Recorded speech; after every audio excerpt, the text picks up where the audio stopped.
Ensuite, l'autre série que je voulais pas, c'était The Haunting of Bly Manor, bon, qui est The Haunting of Hill House saison 2, entre guillemets, mais malheureusement, je trouve que la série se fait bâcher un peu injustement. Il y a des choses que j'aime et des choses que j'aime pas. Déjà, c'est un peu la même histoire, on est dans un château hanté, bien évidemment, et c'est une série anthologique, The Haunting, on sera que sur des châteaux hantés, des adaptations de romans sur des châteaux hantés. Là, on est sur Bly Manor, après Hill House. Le seul truc qui m'embête, c'est que ça se ressemble quand même pas mal à Hill House, vu qu'on a la même construction.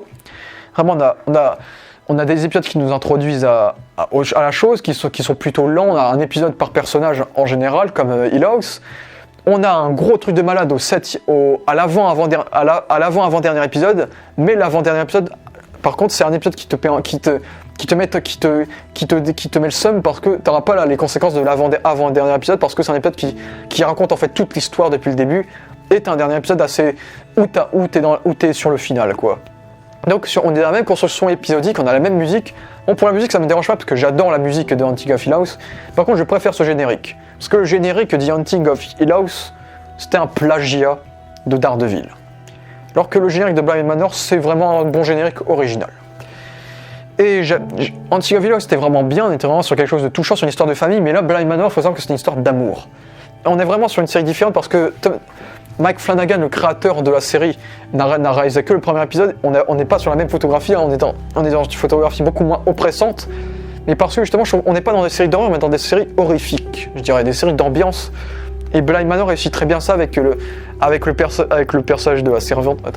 Vraiment, il était dans une série qui marchait très bien, sur l'amour, avec le personnage de Danny, qui a une relation amoureuse avec un autre personnage qui est très touchante. Et puis on découvre tous les autres personnages très attachants, le personnage de Owen, le personnage de Anna aussi, qui a un arc très intéressant. Vraiment, on a tout cet aspect de la mort, du temps, du temps, de la mort, des âmes, des fantômes et autres. Et on a aussi j'adore l'acteur Oliver Jackson Cohen, et j'espère qu'il aura une belle carrière devant lui après Invisible Man, et il joue un très bon personnage un peu flippant, qui fait un bon antagoniste également. Et puis on a un épisode spécial, on n'a pas un épisode de ouf comme l'épisode en plan séquence de The Haunting of Hill House, mais j'ai bien aimé l'épisode en noir et blanc qui nous donnait beaucoup de réponses. Et puis j'aime bien l'acteur qui jouait Henry Thomas, l'acteur qui jouait Elliot dans E.T., qui est un acteur que j'aime bien. Il a aussi joué un personnage plutôt sympa, un personnage en rédemption, on va dire. Les personnages des enfants sont très mignons, les enfants sont très sympas. Ils sont assez marquants, vu qu'on a la fameuse phrase du qu'est-ce que c'était quoi la phrase ? C'était un truc avec stupéfiant dedans, avec splendide, vous êtes splendide. Cette phrase qui a marqué la série. Et donc le fait que ces gamins soient creepy et on ait une explication, etc. Et vraiment ça marchait très bien, la mise en scène, un peu comme la série de Haunting, on voit des monstres en arrière-plan, etc. qui reviennent. J'adore comment les designs des fantômes en général. Le fait que certains fantômes soient designés par rapport à un moment d'une seconde qui forment vous comprendrez peut-être en voyant la série, mais déjà, la plupart des fantômes, c'est des fantômes psychologiques, c'est pas des vrais fantômes. Mais ils ont des designs très, très impressionnants parce que ça provient juste. Il y a un élément qui débarque, qui dure une seconde, et ça crée le design en fait. Par exemple, je pense au fantôme qui est en Danny, et d'ailleurs l'actrice est très bien, et elle a enfin la tête d'une série là où elle était secondaire dans Haunting of Hill House. Vu qu'on reprend la majorité du casting de Haunting of Hill House revient dans cette série. On a Carla Gugino qui fait qui est une excellente actrice également, de Zack Snyder en général, qui fait toute la narration de la série qui marche très bien. Et puis on est vraiment sur une belle histoire d'amour, une tragédie d'amour magnifique, très touchante, très triste, qui marche très bien avec des épisodes indépendants qui marchent très bien. Par contre, je trouve que c'est lent. On a 9 épisodes, j'en aurais fait 6 ou 7, je pense. Parce qu'il y a, épisode 1, on nous introduit au truc, mais 2, 3, on nous réintroduit encore, je trouve ça un peu lent. Je pense qu'on aurait pu raccourcir 1 ou 2 épisodes. Parce que le problème, c'est qu'ils ont un petit peu Netflixisé la série avec des personnages qui font des monologues pendant 10 minutes et on s'en fout, avec leurs états d'âme qui sont pas très intéressants. Ça, c'est des trucs que je m'en fous. Donc voilà, ça, c'était pas très intéressant par exemple, justement. Mais voilà, sinon, c'était une belle histoire d'amour, franchement, et la fin est très poétique, c'est vraiment de la poésie, dit Haunting of Bly Manor. Là, on était dans quelque chose d'un peu plus cru, un peu plus sombre, un peu plus dark, un peu plus esthétique. Dans Hill House, là, on est dans quelque chose de plus poétique, plus poésie, plus philosophique peut-être dans Bly Manor, et j'ai vraiment aimé ça. J'ai vraiment aimé cette série, je vous conseille vraiment cette série, et ne comparez pas Hill House, parce que sinon vous vous direz constamment que c'est moins bien que Hill House. Donc dites-vous que c'est une nouvelle série, simplement. Ensuite, je vais vous parler des 2 séries récentes que j'ai vues tout récemment cette semaine, à l'heure où je fais cette vidéo. Lovecraft Country, série HBO, et Raised by Wolves, mais je vais commencer par Lovecraft, de HBO Max, donc on est dans les 2 cas, on est dans les studios HBO Warner. Je vais commencer par Lovecraft Country, que j'ai trouvé très sympa avec Jonathan Meyers, qui jouera d'ailleurs Kang dans le MCU, donc c'est un acteur qui a déjà une belle carrière devant, qui promet déjà une très belle carrière par la suite, et Johnny Smollett, qui jouait Black Canary dans Birds of Prey. Et j'ai trouvé la série sympa. Je pensais que toute la série ce serait un road trip en fait, avec des persos noirs, et donc qui sont les années 50 avec énormément de racisme. Bon, là on est à fond sur le racisme, ça je vous le dis tout de suite. Et avec des monstres de Lovecraft qui apparaissent au fil des épisodes, mais au final, le road trip ne dure que 2 épisodes en fait. Et toute la série c'est vraiment, cette famille est spéciale. Et en gros l'histoire de Lovecraft Country, c'est, on découvre la famille des Freeman, une famille afro-américaine dans les années 50, et ils vont partir dans un road trip pour trouver le père de la famille, le père de Atticus Freeman, qui est le personnage principal. Et donc ils vont partir en road trip, et ils vont se retrouver avec des personnes racistes, blanches, qui veulent s'en prendre à eux parce qu'ils sont noirs, et qui s'amusent avec eux, et par la même occasion croiser des monstres qu'on croirait tout droit sortis de la tête de Lovecraft, et on retrouve quelques démons de l'univers de Lovecraft, tout simplement. Et cette série est un peu parodique dans le sens où Lovecraft était raciste, justement. Et donc faire une série sur les noirs avec les monstres de l'univers de Lovecraft, c'est assez marrant, en sachant que c'est l'adaptation d'un roman d'ailleurs. Donc c'est au roman qu'on doit cela, du coup, par contre. Et c'était une série sympa, il n'y a pas de générique, j'aurais aimé un petit générique peut-être, mais l'intro est très sympa, vraiment il y a vraiment cette idée du rêve avec des imaginations spatiales. Il y a Cthulhu au début, vraiment Cthulhu, le grand démon de Lovecraft, donc on commence par une séquence de rêve qui marche très bien. On est sur un premier épisode assez qui marche très bien, on nous met bien en place la chose, le road trip avec le racisme des blancs qui sont cruels, qui sont des connards pour tout le truc, hein, on est bien d'accord. Le deuxième épisode sur une secte qui marche très bien avec une fin assez conséquente également. Ensuite on part sur un épisode 3 avec un peu sur un épisode maison hantée. Donc chaque épisode a son concept.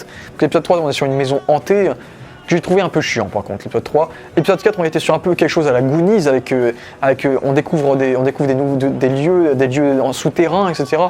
J'ai trouvé ça aussi un peu chiant comme épisode, mais c'était bien. Mais ça restait correct. Et puis on avait le 5e épisode qui était génial, qui lui n'est pas dans le bouquin. Tous les 4 premiers épisodes ils sont dans le bouquin, mais le 5e sur le personnage de Ji-ha. Et vraiment un excellent épisode. Déjà l'actrice Jamie Chung joue très bien. Et puis on est sur un épisode où ça parle quasiment que japonais. On découvre donc le mythe du Kumiyu, un espèce de démon japonais qui doit tuer 100 vies pour être libéré, genre. Il me semble, et c'est un excellent épisode où on découvre que tous soldats que les soldats tuent des innocents parfois, mais c'est leur travail, ils ne le font pas forcément par émotion, et donc cette histoire de vengeance et d'amour, un peu, de relations très spéciales qui marchait très bien avec le personnage d'Atticus. Et puis on a l'épisode 6 qui marchait très bien, vu qu'on est en fait on a un personnage noir qui va être métamorphosé en personnage blanc. Elle va voir qu'est-ce que ça fait d'avoir tous les attributs d'un blanc dans les années 50. Et c'est un épisode qui marche très bien sur la remise en question de soi, sur est-ce que je dois rester noir ou pas, est-ce que je mérite tous ces attributs, tous ces avantages que je devrais pas avoir, etc. Donc c'était un très bel épisode. L'épisode 7 sur le multiverse de Lovecraft, où le livre existe, etc. Vraiment avec cette vision de l'espace, du voyage dans le temps, du futur, du passé, c'était génial. L'épisode 8 sur les hallucinations, j'ai trouvé ça un peu chiant quand même, l'épisode 8. L'épisode 8, mais ça marchait quand même, ça restait quand même assez bien. Et j'ai adoré l'épisode 9. L'épisode 9 où en gros on découvre le massacre de Tulsa. HBO adore revisiter le massacre de Tulsa, ils l'ont fait avec Watchmen d'ailleurs. Et on revisite le massacre de Tulsa qui a été vécu par plusieurs personnages de cette série. Du coup ces personnages revivent ces événements et c'est extrêmement touchant, extrêmement triste. Et les acteurs sont, surtout l'acteur qui joue le père, mais on est vraiment sur quelque chose d'extrêmement touchant, vraiment le personnage de Montrose, mais quelle émotion, on était vraiment dans des belles scènes d'émotion extrêmement touchantes, j'arrête de me répéter. Vraiment, l'épisode 9 était magistral, et le 10e, la fin est surprenante et pas du tout comme le livre. Dans le livre on est quelque chose d'assez simple et prévisible, alors que dans la série on est quelque chose d'assez différent, assez surprenant on va dire, même si j'ai trouvé le final un peu final parce qu'il faut clore en fait. J'ai pas trouvé ça de ouf. Donc pour moi, Lovecraft Country, c'est une série qui est très diversifiée et que chaque épisode c'est un concept en fait. Fidèle au bouquin en général, il y a que le segment au Japon à la Corée pardon. Le segment en Corée qui n'est pas dans le bouquin mais qui est un très bel ajout dans la série. Je pense qu'on a pu faire 2 épisodes en moins parce que je trouve la série très lente. Le problème c'est que au moins avoir fait 10 épisodes de 40 minutes et pas d'1 heure. Parce que quasi tous les épisodes font 1 heure en fait. Et pour moi c'est peut-être le défaut. Et puis les antagonistes sont pas exceptionnels je trouve. L'antagoniste Christina, c'est pas un antagoniste exceptionnel. Le fait qu'il y ait des flics magiciens, c'est plutôt stylé, mais ils sont pas très développés non plus. Vraiment, il y a des personnages qui sont pas forcément très charismatiques, qui marchent pas forcément très bien. Il y a quelques personnages qui sont un peu débiles aussi. Mais franchement, j'aime bien l'ambiance, côté années 50, j'aime bien l'ambiance afro, la musique afro, vraiment le côté famille, le fait qu'on est sur une famille spéciale, etc. Mêler tout ça à la magie, au mysticisme. C'est une série que j'ai bien aimée, et puis il y a le budget, il y a du budget, il y a beaucoup d'effets spéciaux, des créatures, c'est très bien fait au niveau du budget. HBO, ils ont mis tout l'argent dedans, et je comprends pourquoi c'est devenu un phénomène, le phénomène de la période chez HBO. Donc Lovecraft Country, c'est une série que je conseille, c'est sympa. Il y aura sûrement une saison 2, j'espère en tout cas, parce qu'il y a quand même des trucs à corriger, je pense à mon sens, si ça mérite de se rattraper, même si ils ont quasiment adapté tout le livre, donc j'ai hâte de voir qu'est-ce qu'ils pourront faire dans une saison 2. Voilà, c'est une série que j'ai bien aimée. Et ensuite, la dernière série que j'ai vue, c'est Raised by Wolves, qui est sur HBO Max, que j'ai pas maté sur HBO Max, vu que ce n'est pas en France, pas disponible en France encore. La série réalisée en partie par Ridley Scott, et Raised by Wolves, j'ai trouvé ça correct, on va dire. En fait, Raised by Wolves, c'est l'histoire en fait de... la Terre est invivable à cause des guerres de religion, et du coup, tu as 2 androïdes qu'on appelle père et mère, qui ont des embryons avec eux, des embryons humains, et qui vont donc essayer de créer une nouvelle civilisation avec ces embryons qui vont devenir des enfants après, et ils vont essayer de créer une civilisation athée, parce que c'est les religions qui ont tué la Terre, et donc ils veulent créer une civilisation athée, où ces humains vont créer une humanité qui va prospérer en fait. Et le concept est très bien, j'ai vraiment aimé le concept. Le budget ils ont mis tout le budget dans les premiers épisodes, mais malheureusement, ils ont mis tout le budget dans le premier épisode, du coup il y en a beaucoup moins dans les derniers, malheureusement. Après mon problème avec la série, il y a un manque de budget vers la fin, ça peut faire un peu court-métrage au niveau de la mise en scène vers la fin, malheureusement ça me fait un peu penser à The Walking Dead maintenant. Il n'y aura pas de critique de la saison 10 de The Walking Dead, je ne parlerai pas de la saison 10 tant qu'il n'y aura pas les 6 épisodes bonus de la saison 10. Mais sachez que The Walking Dead, saison 10, c'est... voilà. Mais voilà, du coup, Raised by Wolves, le concept est intéressant, les messages sont excellents, vraiment, on part sur des messages sur l'Empire romain, sur Romulus et Rémus, mais à la fois avec des peuples croyants qui croient au dieu Sol, qui vient de Sol Invictus, qui est un dieu, qui sont des dieux vénérés par l'Empire romain, avec ce logo du soleil, et Sol c'est le soleil, et autres. On a des civilisations qui marchent très bien, le fait que le costume de ces soldats croyants ressemble un peu à des costumes des chrétiens au Moyen-Âge, et autres. On a tout ce parallèle avec Adam et Ève, bien sûr, père et mère, qui vont créer la vie sur Terre, c'est Adam et Ève, et puis t'as même un bail de serpent, on va dire, à un moment donné de la série. Après, la fin de la série, la fin de la saison est très spéciale parce que je sais pas si c'est à la fois symbolique et intéressant, mais à la fois ça me fait penser à un truc un peu à Sharknado, hein, mais c'est spécial cette fin de série, on va dire. Et par contre, je trouve pas les personnages des enfants très intéressants. Il y a aussi des histoires de prophètes, d'élus également. On verra bien si ce sera lié à Jésus ou à quelque chose comme ça. Et on est vraiment à fond sur les métaphores religieuses avec les androïdes. Est-ce que les androïdes peuvent être aussi humains peuvent être aussi humains que les humains, tout simplement? Et est-ce que des athées peuvent être radicalisés en tant que croyants et autres? Les voix qu'on entend dans notre tête, est-ce qu'on entend vraiment la voix du Seigneur? Quelles sont ces voix? Et est-ce que cette planète qui est Kepler 22b, je crois, qui est une vraie exoplanète qui existe pour de vrai d'ailleurs, cette planète que tout le monde veut coloniser dans cette série, est-ce que cette planète a déjà eu des habitants? On voit des squelettes de partout, on nous laisse penser qu'il y a peut-être eu des gens avant, et on nous montre des évolutions humaines très intéressantes avec une évolution négative de l'humain par exemple. On a des choses très intéressantes, et si un androïde pouvait donner la vie, la notion du créateur, est-ce qu'on peut vénérer un créateur qu'on sait qu'il a existé, qu'on a vu? etc. On a plein de messages. Les acteurs qui jouent père et mère sont excellents. L'actrice qui joue mère me fait beaucoup penser à Dolores dans Westworld. Je trouve que physiquement elle se ressemble et je trouve qu'elle a un rôle un peu similaire. Ce personnage qui, au début, peut être détestable, mais attachant à la fois, en fait, qui a une ambition très neutre face aux humains, vu que justement c'est les androïdes face aux humains. Mais pour une fois, on est sur une série où les androïdes ne sont pas méchants face aux humains. Parce que les androïdes sont là pour créer une nouvelle civilisation humaine, du coup, pour le coup. Mais du coup, ces acteurs-là sont excellents. Les gamins, je suis mitigé. Les gamins, les trois quarts, je les trouve pas ouf. Je suis pas très satisfait par le jeu, hein, ou leur crédibilité. Et puis, il faut dire que les costumes, les costumes sont pas ouf non plus. Il y a Travis Fimmel qui joue un peu le bad guy, entre guillemets, de la série. Travis Fimmel qui a déjà son style, il fait du Travis Fimmel. Il est très charismatique et il est là, il a un peu le poids de la série sous ses épaules avec l'actrice qui joue mère. Il est très bon, mais après j'ai peur que Travis Fimmel ait un peu un style en fait, parce qu'il fait un peu les mêmes mimiques que dans Vikings.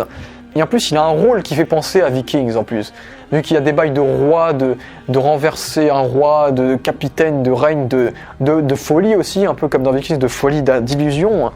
Et de vision, de croyance également, comme dans Vikings aussi, où le personnage de Ragnar a des doutes sur ses religions.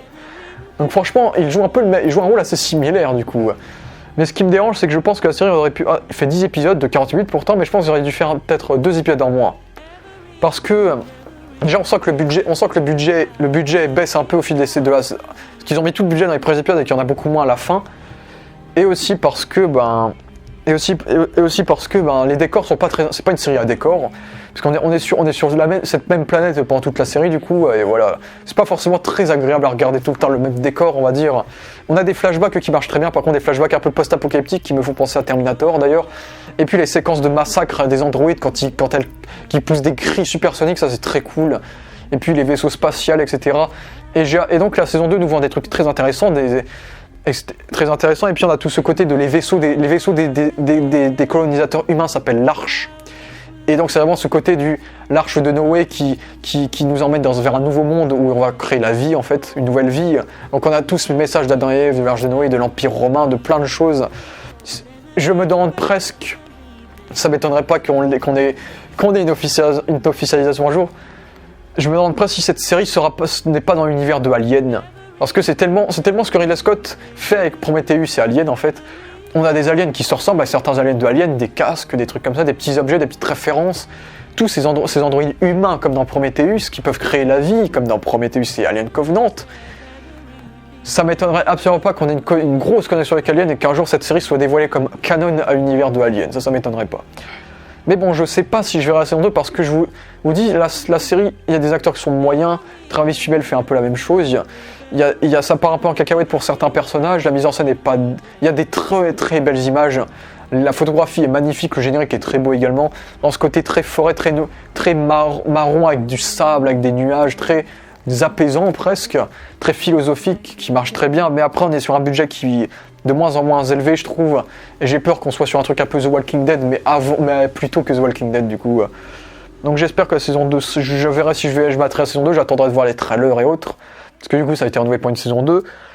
Mais Raised by Wolves, si vous aimez bien la SF, si vous aimez bien les métaphores de religieux, si vous aimez bien Ridley Scott en général, et peut-être même Ridley Scott dans ses films de maintenant, eh bien, je conseille, on va dire. Voilà. Donc ouais, c'était toutes mes découvertes séries hors super-héroïques que j'avais à vous dévoiler. Donc, on se retrouve pour une prochaine vidéo découverte dans très très longtemps, comme je vous l'ai dit au début. Merci à tous d'avoir vu cette vidéo et ciao.